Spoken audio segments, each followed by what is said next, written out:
Madam President, India would like to congratulate Slovenia for assuming the Council's presidency and thank them for convening today's open debate. I also thank His Excellency Ban Ki-moon, the former UN Secretary General, for his insightful briefing as also the external briefer for her remarks. The theme of today's open debate, leadership for peace, and the guiding questions are particularly pertinent in the current context.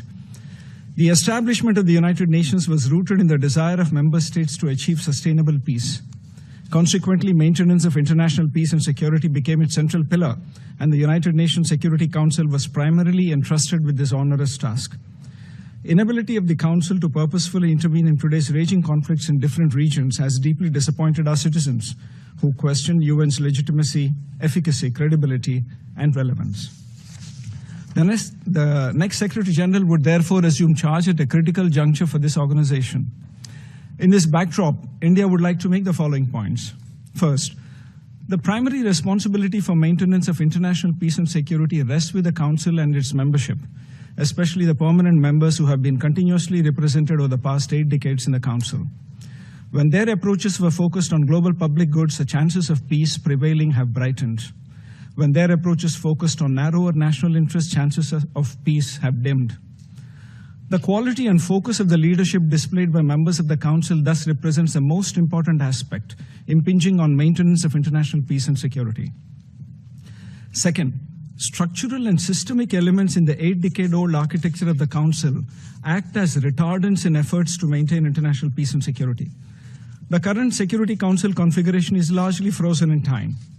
As Secretary General Guterres noted, and I quote, "We can't create a future fit for our grandchildren with systems built for our grandparents." Reforming the Security Council to make it fit for purpose to tackle contemporary challenges is an urgent global imperative. The intergovernmental negotiations framework launched for Council reform, which has largely remained barren and bereft of productive outcomes, must move towards time-bound, text-based negotiations at the earliest to enhance representation from underrepresented and unrepresented geographies in tune with today's realities in both the permanent and elected categories of membership. Third, leadership for peace should be the guiding mantra for the ongoing UN-80 reforms initiative to enhance efficiency, effectiveness, and relevance of the UN and multilateral system. This is not a one-shot process, but a continuing effort that would pass on to the new Secretary General, who would be called upon not only to address present challenges, but also to reinvigorate multilateralism. Fourth, the new Secretary General must embody the aspirations of the overwhelming majority of humanity, who are from developing countries of the global south. These aspirations largely cover the development spectrum and pertain to ensuring the basic minimum of living standards, and cover areas such as financing for development, climate equity and justice, achieving SDGs, overseas development assistance, etc. Fifth, leadership by definition must be inclusive for it to be representative, legitimate, and effective. Appointments of senior UN leadership must follow a transparent and objective process rather than a division of spoils approach. No post should become the exclusive and continuing preserve of some member states.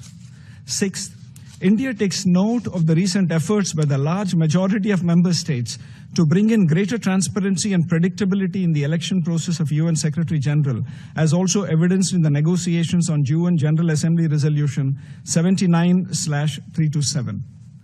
Madam President, before I conclude, I refer to the statement made by the representative of Pakistan today. India would like to reiterate that the Union territories of Jammu and Kashmir and Ladakh are an integral and inalienable part of India. They were, are, and will always remain so. Pakistan's unwarranted reference to Jammu and Kashmir in today's open debate attests to its obsessive focus on harming India and its people. A serving non-permanent Security Council member that chooses to further this obsession in all meetings and platforms of the UN in pursuit of its divisive agenda cannot be expected to fulfill its designated responsibilities and obligations. India had entered into the Indus Waters Treaty 65 years ago in good faith, in a spirit of goodwill and friendship. Throughout these 6.5 decades, Pakistan has violated the spirit of the treaty by inflicting 3 wars and thousands of terror attacks on India. In the last 4 decades, tens of thousands of Indian lives have been lost in Pakistan-sponsored terror attacks, the most recent of which was a Pahalgam terror attack in April 2025, which involved religion-based targeted killings of 26 innocent civilians by Pakistan-sponsored terrorists. It is in this backdrop that India has finally announced that the treaty will be held in abeyance until Pakistan, which is a global epicenter of terror, credibly and irrevocably ends its support for cross-border and all other forms of terrorism. Pakistan, of course, has a unique way of respecting the will of its people by jailing a prime minister, by banning the ruling political party, and by letting its armed forces engineer a constitutional coup through the 27th Amendment and giving lifetime immunity to its Chief of Defense Forces. Let me be clear. India will counter Pakistan-sponsored terrorism in all its forms and manifestations with all its might. Madam President, in closing, with abiding faith in multilateralism, India reiterates that we stand ready to contribute towards working for peace, security, and prosperity for all. I thank you, Madam President.